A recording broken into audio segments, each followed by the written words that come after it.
సంవత్సరాల తరబడి ఎన్ని మందులు వాడినా మీ మోకాల నొప్పులు తగ్గట్లేదా? ప్రాణ పెయిన్ క్లినిక్ లో అత్యాధునిక చికిత్స.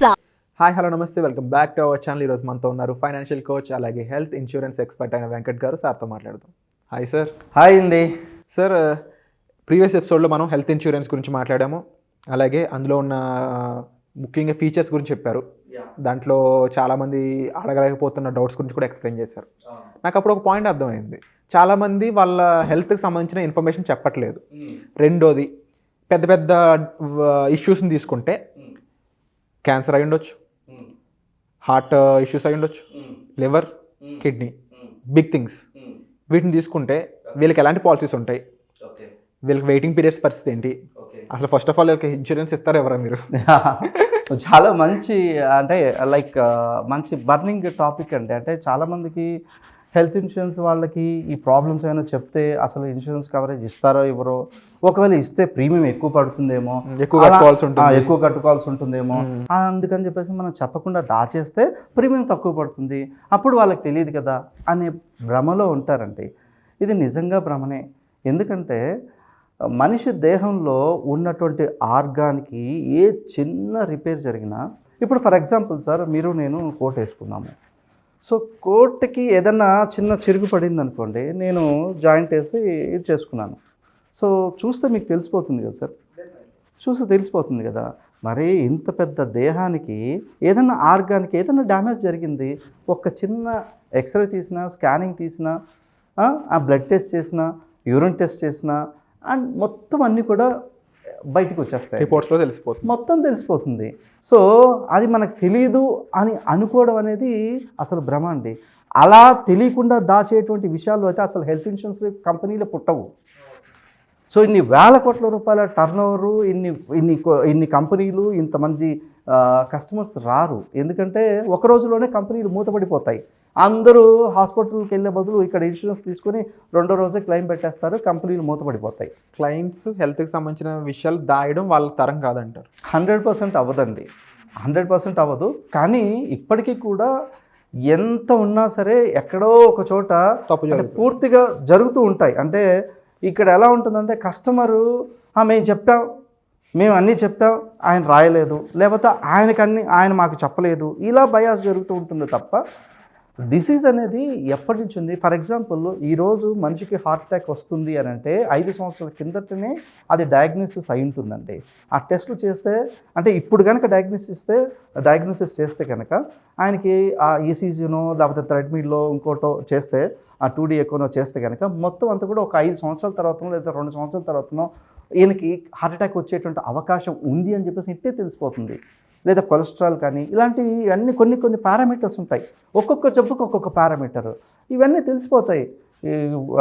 LDL, HDL లెవెల్స్ కానీ, బ్లడ్లో పారామీటర్స్ కానీ, ఇవన్నీ కూడా చూస్తే తెలిసిపోతుంది. డాక్టర్ అన్నట్టు ప్రతి ఫర్ ఎగ్జాంపుల్ తెలిసింది సార్, వాళ్ళు లేకపోతే వాళ్ళే ముందుగా ఇన్ఫార్మ్ చేశారు ఇలాంటి డిసీజ్ ఉన్నాయని తెలిసింది.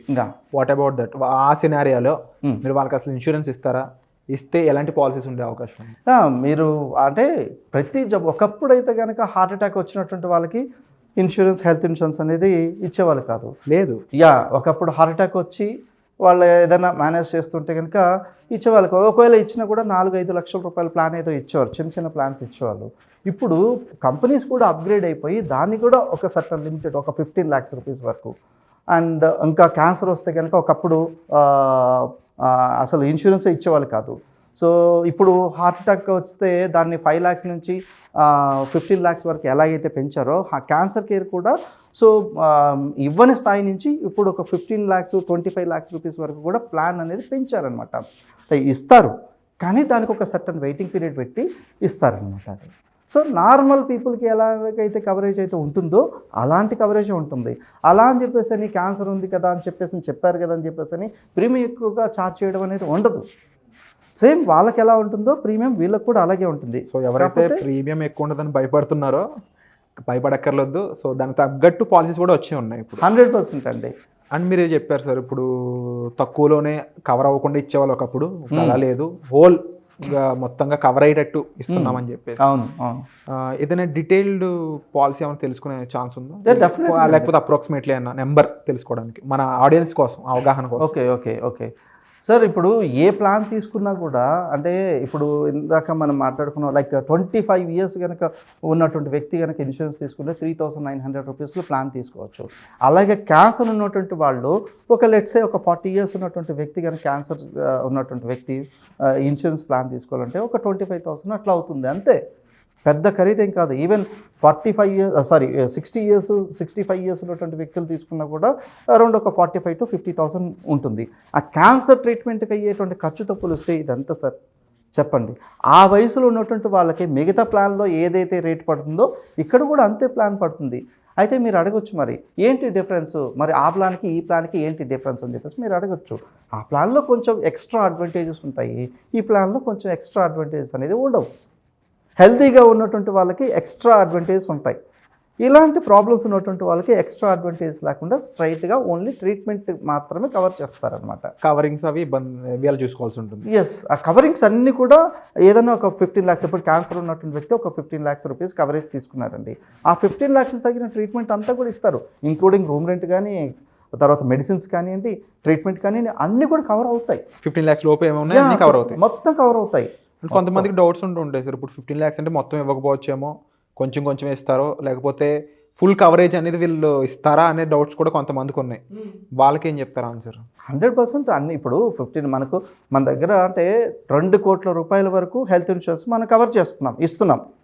సో 2 కోట్ల రూపాయల పాలసీ ఎవరైనా తీసుకున్నారనుకో 2 కోట్ల రూపాయలు ఇస్తాం, మొత్తం ఇస్తాం. యా, వాళ్ళకి అవసరం ఉంది, అక్కడ ఖర్చు అవుతుందంటే ఇచ్చేస్తారు. యా, రీసెంట్గా ఒక హాస్పిటల్లో 75 lakhs రూపీస్ క్లెయిమ్ వస్తే 75 lakhs రూపీస్ బిల్ పే చేశాము.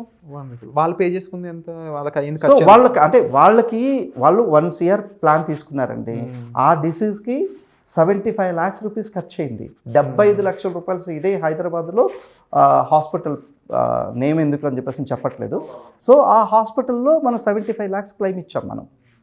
సో అంత జెన్యున్గా ఉంటుందండి. అంటే ఎప్పుడు ఇది వర్కౌట్ అవుతుందంటే తీసుకున్నట్టు ప్లాను జెన్యున్ అయి ఉండాలి, సరైన ప్లాన్ అయి ఉండాలి, అండ్ ఆ పర్సన్ కూడా కరెక్ట్గా అన్ని డిస్క్లోజ్ చేసి ఉండాలి, అండ్ కవరేజ్ కూడా 100% అంత కవరేజ్ ఉంటే కనుక 100% మనకి ఇది ఉంటుంది. ట్రాన్స్పరెన్సీ ఇంపార్టెంట్ అంటారు. 100% అండి, ట్రాన్స్పరెన్సీ ఇంపార్టెంట్. అంటే ఒకప్పుడు చెప్పేవాళ్ళు డాక్టర్ దగ్గర, లాయర్ దగ్గరను నిజాలు దాచొద్దని. ఎస్, నిజాలు ఇంకో పదం యాడ్ చేసి ఫైనాన్షియల్ అండ్ హెల్త్, అవునండి, ఇన్సూరెన్స్ ఎక్స్పర్ట్స్ దగ్గర కూడా ఎస్ నిజాలు చెప్తే బెటర్. 100% అది వాళ్ళకి మంచిది.